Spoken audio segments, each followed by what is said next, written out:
calling from and what your question or comment is to Jon. I'm from Halifax, Nova Scotia in Canada, so way on the East Coast. And I've been tuning in every day. Jon, I just want to thank you, of course, and Soren for providing us with this. Was introduced to you, Jon, almost 20 years ago. And I just want to say that it was at the time where I was really not well, and I did a mind-body awareness program. And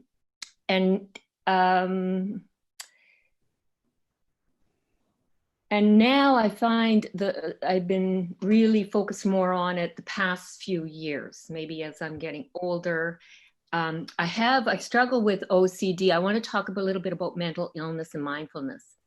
And so I've had OCD all my life, ever since I can remember. And I just want to say how much— For people who don't know what OCD is, why don't you just say it? Obsessive compulsive disorder. Obsessive compulsive disorder. Yeah. I just want to make sure everybody knows what you're talking about so they understand what you're saying. Fair enough.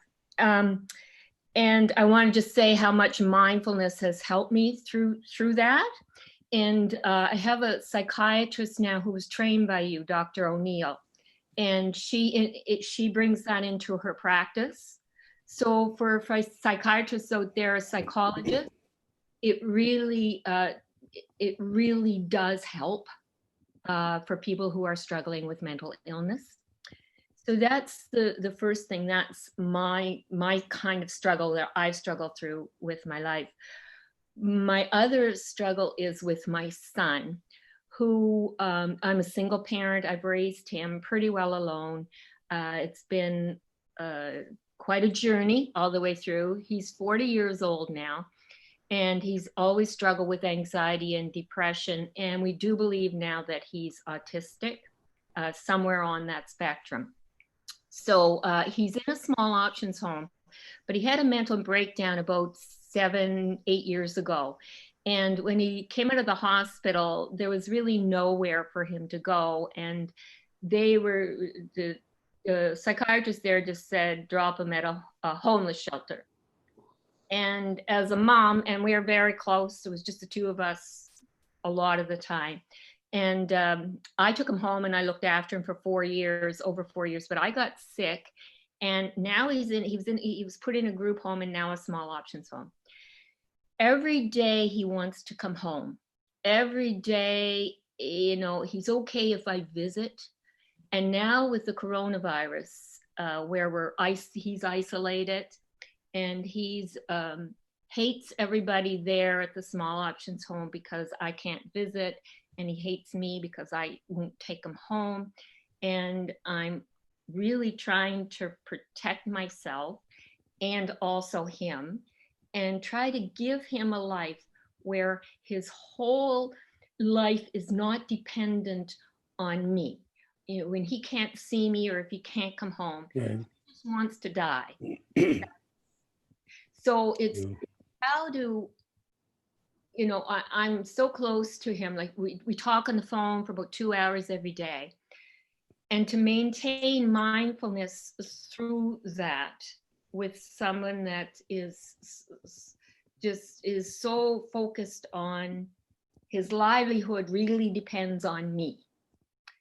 And I wonder if you could talk to that, like how can I bring the best for him and myself? Anyway, I'll let you just say a few words. Maybe a lot of words. Yeah. I won't say a lot of words, although I think it's possible to, say a lot on this subject.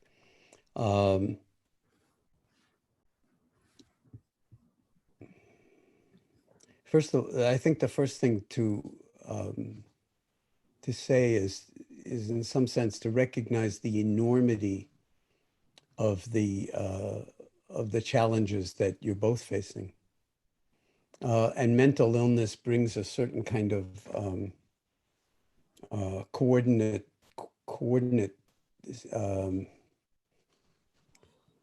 to life, so that he may be living in a universe that's very hard for you to connect with in a certain way, even though you have enormous love for him. And I think it's really important under these sort of circumstances for you to maintain your own universe of sanity as best you can, and realize what the limitations are of what you can give him or do for him. And then within that framework, give him everything you've got. But you can't give him what you don't have. And whether he can respond to that or not is not something that you can control. And if you try to reach a certain kind of endpoint that you think would be like the total solution to this, I'm sensing that it would just, burn you out completely and not be a solution anyway. So there's a huge challenge in terms of mental illness to be compassionate and at the same time not get so lost in the empathy. This came up the other day, where you're always trying to fix or change or modulate or apologize for or whatever circumstances that are really in many ways simply beyond anyone's control.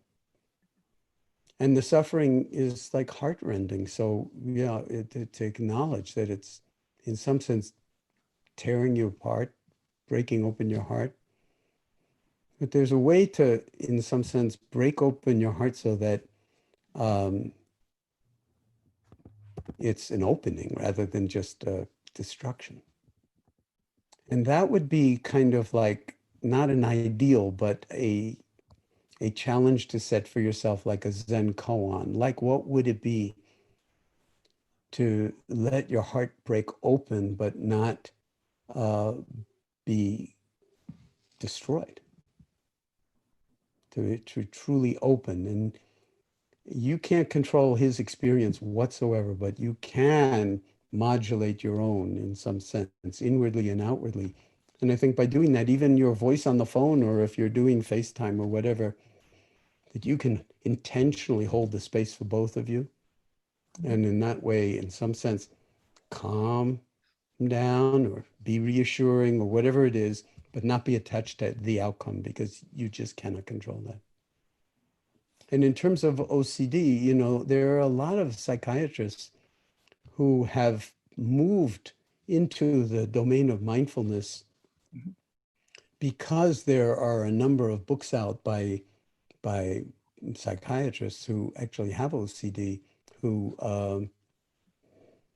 actually have written about the potential value of grounding oneself in the awareness of all those impulses to actually obsess or control or fall into repetitive behaviors of one kind or another, and recognize that your awareness of it gives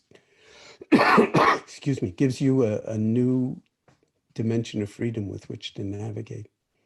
Am I saying that that's easy to do? Absolutely not. But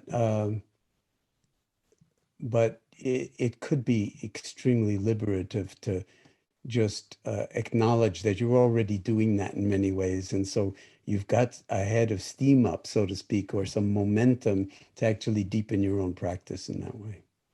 So I want to thank you for voicing that question, and really also acknowledge the existential dilemma behind it, mother and son, and all the grief and anguish, and the only being able to help to some degree, but not to the degree that we would want to. This is huge. And I think all of us, whether we have some diagnosis or other of mental illness, live on that edge. And it's really important to acknowledge it and honor it. I guess my whole life I've tried to rescue him and make it better. And I realized what a disservice it was to both he and I in doing that. And now it's to step back with it's just, I'm just so sad. And sometimes I think I can still rescue him. I can still, like, if I just take him home, Right. he would be happy. If I just took him home, he would be happy. And you know that that's not true, right? There's a part- I know that now. What do you know? I know that I'm not responsible for somebody else's happiness, Okay, even your sons. even my And it's been a hard lesson to learn, has it not? extremely difficult. And it's just, and it's coming to the point that if he chooses not to live or doesn't want to live anymore, then I have to accept that as, and not carry the burden of that. Although I probably will. Of course. I think you've answered your own question, Sarah, in a way that's far beyond anything I could ever possibly have said. And it really points to your own wisdom and the, the phrase is often used, tough love, this happens in so many families in one way or another. And ultimately the realization that you cannot save anybody else.